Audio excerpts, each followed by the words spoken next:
This is the Towser K, designed by Azo over at Kizer. Similar to the Cormorant, it has an incredibly smooth action. There's not 50 different deployment methods like on the Cormorant, but what it does do, it does extremely well. You've probably already noticed, the drop is awesome. Definitely in the fall shutty or drop shutty category. When I first got this, the drop was already drop shutty, but I took it apart and cleaned it and lubricated everything, and now it's like next level insanity. I took it apart, by the way, mostly just to take a look at the bearings, because I was kind of intrigued by this little peak. You can kind of see there's a cutout in the blade stock. And they're larger than your typical folding knife, and they're multi-row bearings. They're encased in plastic washers, and I don't really care if they're in plastic or metal.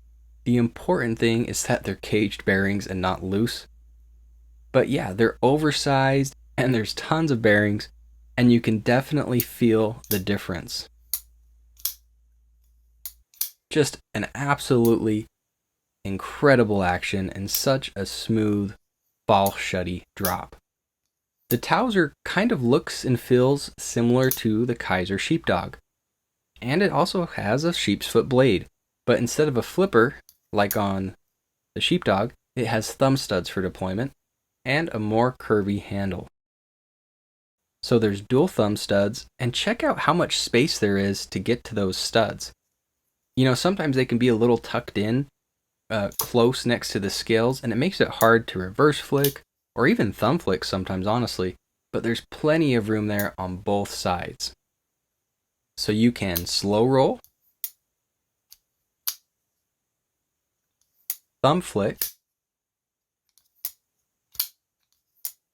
reverse flick with the thumb stud, or you can even flick it with just the blade. It's not set up as well for that, but you can do it. And check this out. Look at the access to the lock bar. I mean, isn't that crazy? It's so easy. It kind of reminds me in that aspect of the Kansept Corvette XL. Just tons of access to that lock bar. There's no texture on it, but do you really need texture or jimping when there's that much exposed? Probably not. It's one of the easiest locks ever to disengage. No discomfort, no slipping, just awesome. You look at that though and you think, okay, but is that going to be uncomfortable in hand? I thought it was going to be. And as a righty, I don't really notice it at all. It feels pretty good in hand, very comfortable handle, good ergos. In my left hand, I don't really notice it either.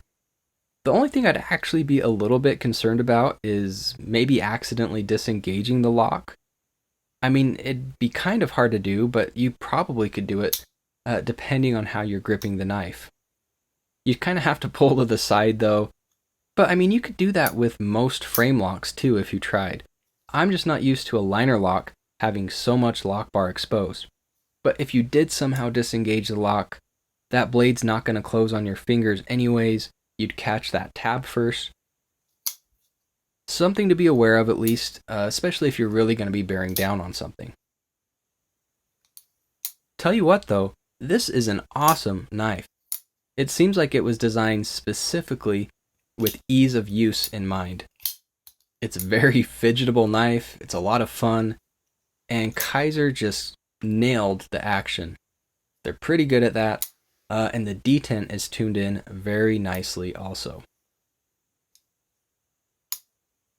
If you don't like this red micarta version, by the way, there's also a blue rich light handle version. I like the look of that one even better, but you know, beggars can't be choosers. I'm glad I at least finally got one. I'm kind of tempted though to dye this black. They're about $69, but you guys know I have a discount code at White Mountain Knives. Sharp AF will get you 10% off most knives. And they have free US shipping.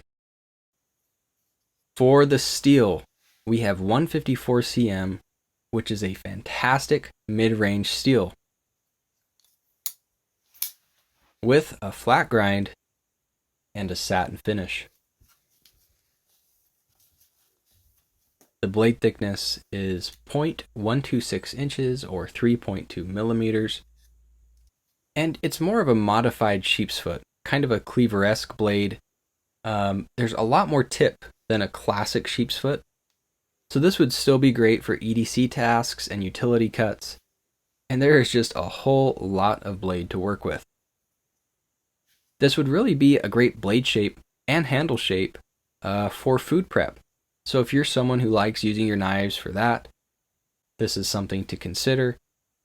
I wish there was maybe a different handle material that might be a little better suited for the kitchen. The factory edge was done very nicely, incredibly sharp and slicey.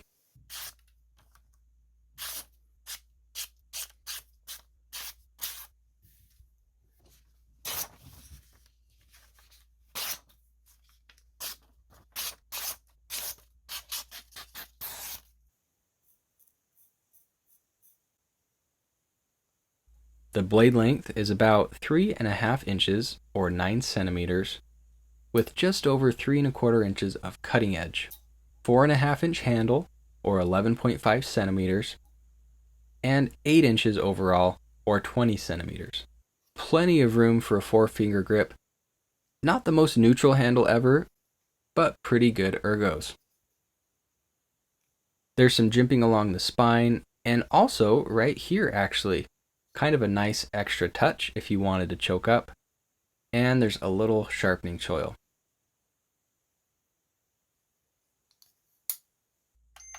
It weighs 4.3 ounces or 122 grams. And for a knife this size, it feels a little bit on the heavier side. I mean, it's not a heavy knife at 4.3 ounces. It's not that bad. But it's definitely not an ultralight EDC either if that's what you're looking for. The liners are skeletonized though. They aren't nested, they're flush with the micarta. There's 2 barrel spacers. And the pivot screw is T8. And everything else is T6. The lockup is about 30%. And the centering is good. There's a lanyard hole. And the pocket clip is tip up, right or left side. It's deep carry. There's a little bit that will poke above your pocket.